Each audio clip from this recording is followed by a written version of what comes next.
салом дӯстони меҳрубон, имрӯз 17 декабр аст ва шуморо бо хабару гузоришҳои тоза аз Тоҷикистону ҷаҳон дар барномаи ахбори озодӣ ошно мекунем. Нахуст сархати мавзӯъҳо. вазорати корҳои хориҷии Тоҷикистон куштори навраси тоҷикро дар мактабе дар вилояти Москав қатъиян маҳкум карда, аз мақомоти Русия таҳқиқи ҳамаҷониба ва муҷозоти шахсони дахлдорро талаб намудааст. сокинони шаҳри Душанбе қатли Қобилҷони 10 сола дар Русияро такондиҳанда меноманд. кӯдак аку гуноҳ надошт, вапше гуноҳ надошт, ҳамқайки тоҷик буд. ва ба дунболи ин ҳама сайре хоҳем дошт ба дунёи зиндагии помириҳо, китоби пажӯҳишгари олмонӣ ки баъди сафараш ба Тоҷикистон таҳия шудааст. ман қарор кардам ки забони шуғниро омӯзам, вале росташро гӯям чандон муваффақ нашудам. вазорати корҳои хориҷии Тоҷикистон кушта шудани навраси тоҷик Қобилҷон Алиевро дар мактабе дар вилояти Москав қатъиян маҳкум намуда, аз мақомоти Русия талаб кардааст ки қазияро ҳамаҷониба таҳқиқ кунанд. ҳодиса рӯзи 16 декабр рух дод ва хашми ҷомеаи Тоҷикистонро барангехт. пайвандони Қобилҷон дар Русия гуфтанд ки ӯ 17 декабр ҳамроҳи додару тағояш бояд ба Тоҷикистон бармегашт, вале ба қатл расид ва акнун тобуташро меорам. ҳамкорам Тоҳири Сафар ин мавзӯъро пайгирӣ кард ва қабл аз барнома дар ин бора бо ӯ суҳбате доштаму аз вокунишҳои мақомоти расмӣ ба қатли навраси Ғурамарг пурсидам. вазорати умури хориҷӣ рӯзи 17 декабр бо як байонаи расмӣ куштаро дар заминаи бегонаситезӣ номида гуфт ки дар пайванд ба ин ҳодиса сафири Русияро дар Душанбе ба вазорат хонданд ва ба ӯ нота ё ёддошти эътирозӣ супурданд.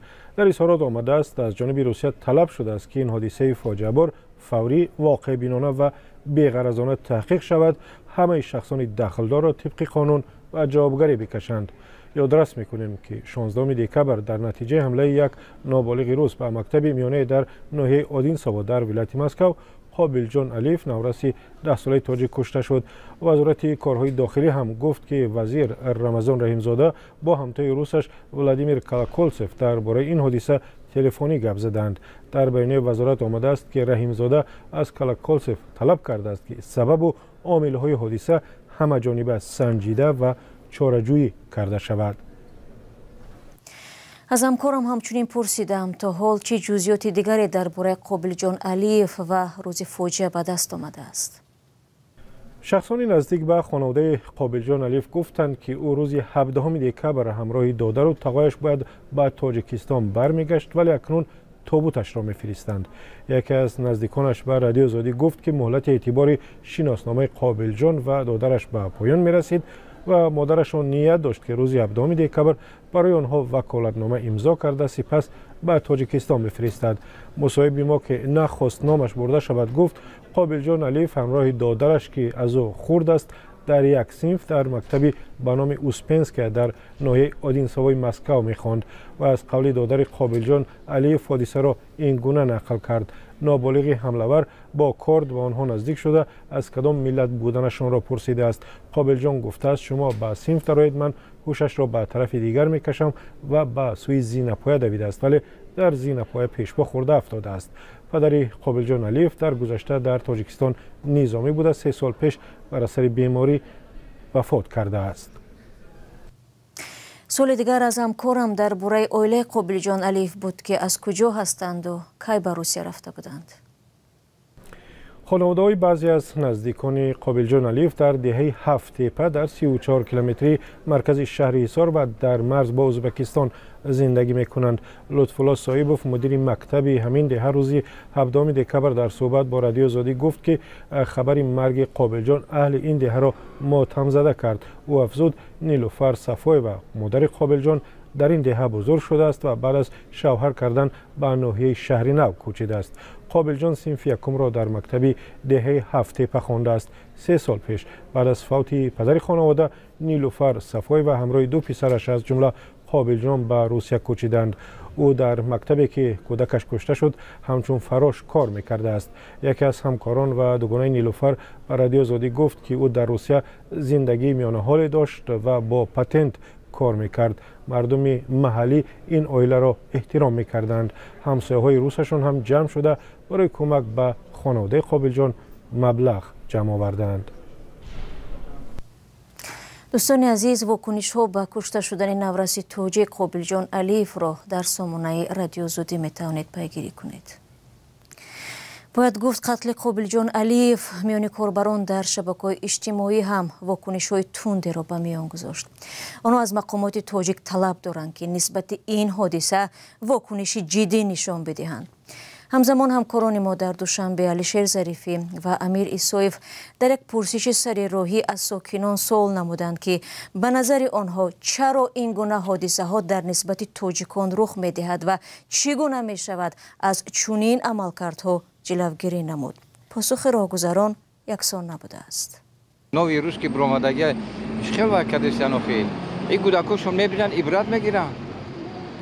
میگم نه کلونی ما وای کردن ما هم دوری میکنن بعد وای میکنن خیلی پیشی را گرفتن در کار خیر. این مسئولین همون آدمایی که وای کردگیان وظیفه دارن اساس تا میگن برای این کارا را تفتیش رو برن میگیرن کرسی را میگیرن میشینن وای کردن اما وقت ندارد نمیره کار قینای باز مثلا دوم هم چی بسیاره کارخانه کمای برای من خیلی میفرستونه که فرزندی من در روسیه همونجا در شوهر داره من جرا کار که داخل شد خونه همونجا شوهر کرده خیلی ایروش به شرایطی میفرستونن تو همین شرایط اگر مهیا باشه نمیرون ترس هر روز دارید چون پیدا میشه مثلا میترسن دیگه فرزندشون روی کم با مکتب راستی گپ او ویدیو را دیدم خیلی زیق شدم برای سر اونا دکی جای باشه نباشن تاجیک خود دیگه میبینی زیق میشه هموطنی خطا سببش دائمیه که مقصد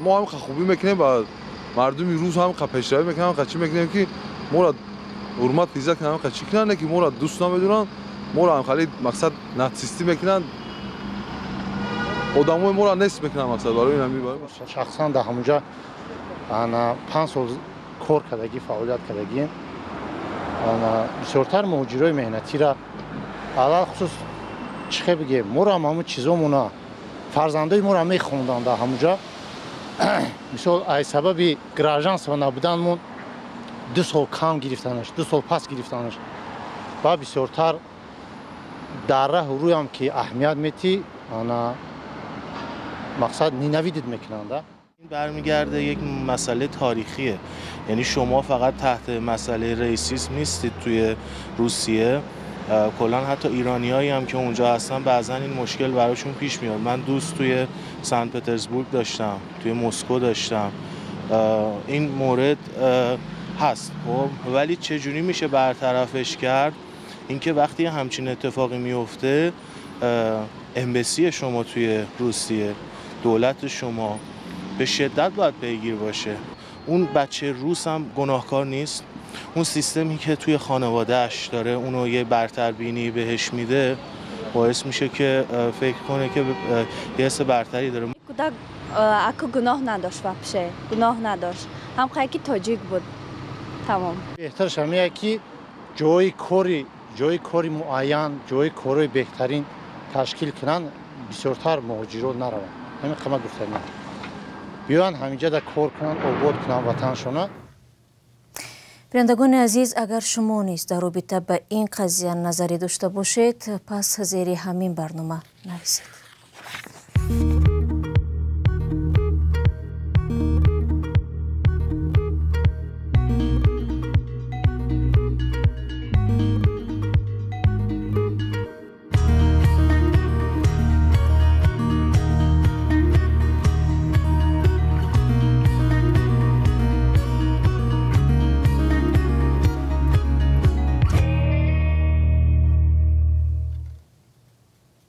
شما برنامه اخباری رادیو زودی را تماشا دارید.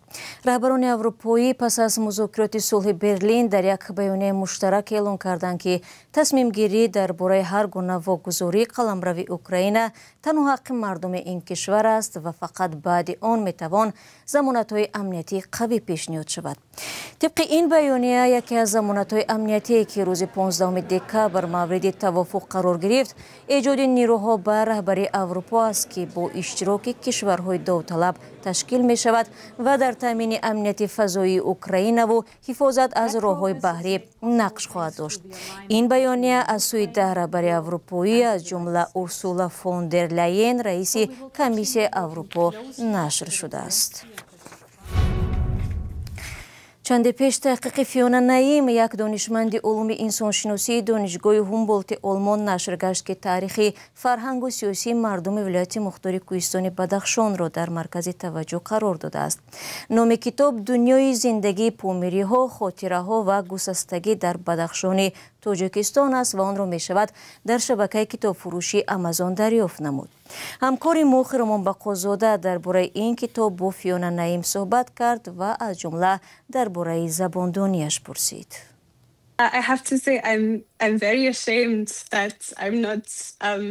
من شرمنده‌ام که این مصاحبه را نتوانستم به زبان تاجیکی انجام دهم. چند سال پیش سطح زباندانی من بهتر بود. زمان کارم در پامیر به زبان تاجیکی گپ می زدم. من تاجیکی را در دانشگاه، در پژوهشگاه مطالعات آسیا و افریقای دانشگاه هومبولت برلین آموختم. من 3 آموزگاری عالی داشتم که در چندین سمستر به من درس دادند و از ته دل تلقین می‌کردند که باید زبان ادبی تاجیکی را آموزیم و بعد این به دوشنبه می‌روید و می‌فهمید که آنجا شما نه همیشه ادبی گپ می‌زنید. من همین را در آنجا فهمیدم. بعد دیدم که زبان‌های دیگر هم از جمله زبان‌های پامیری هستند. زبان یغنوبی هم هست که گوینده‌اش شماری بسیار کم میباشد. من قرار کردم که زبان شغنی را آموزم ولی راستش را گویم چندان موفق نشدم. مصاحبان و دوستانم که در ولایت مختار کوهستان بدخشان بودند بسیار تحمل میکردند و یاری میدادند.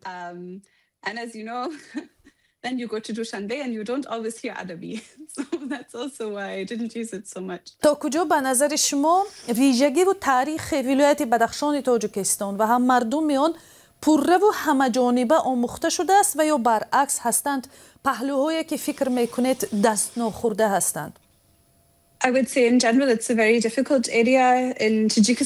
باید بگویم که در تاجیکستان یک منطقه مشکل برای تحقیق است.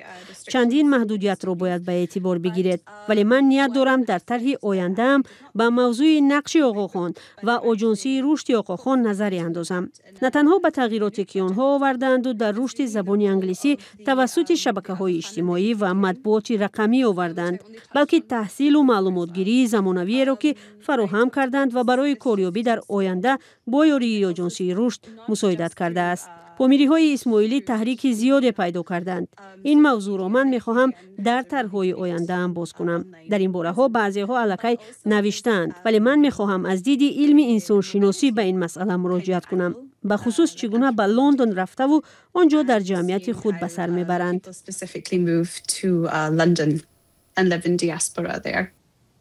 دوستان گرامی، گفتگوی کامل با فیونا نعیم به زودی در وبسایت azadi.org و هم کانال آزادی ویدیو در یوتیوب نشر می شود. و خبر دیگر، مرکز آب و هواشناسی تاجیکستان از احتمال فرآمدن سیل و لغزش ترمه در 2 روز آینده هشدار داده است. آژانسی مذکور با نشر یک آگهی خبر داده است که روزهای 17 و 18 دکبر سال جاری در تاجیکستان هوای نامساعد پیش بینی می شود.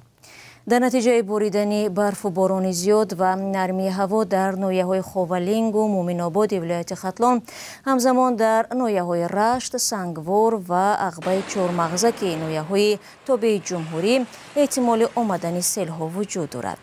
این منبع همچنین افزوده است ممکن است در شهرهای دوشنبه چنوق و موضع میخوره ناحیه ورزاب لغزش ترمه به عمل آید. بناهن کمیته حالتهای فوق‌العاده از ساکنان و مهمانان کشور درخواست کرده است که در چنین روزها از سفرهای بی ضرورت به منطقه‌های ترمه‌خیز خودداری کنند. بینندگان عزیز، 15 دقیقه که در اختیار داشتیم به پایان رسید. چون همیشه خبرهای بیشتر از این رو میتوانید در سامانه azadi.org پیدا کنید. اینچنین صفحه های ما در شبکه‌های اجتماعی اینستاگرام، تلگرام و تیک تاک و فیسبوک در خدمت شماست. فردا شما را در برنامه منتظریم. خود را احتیاط کنید و خدا نگهدار.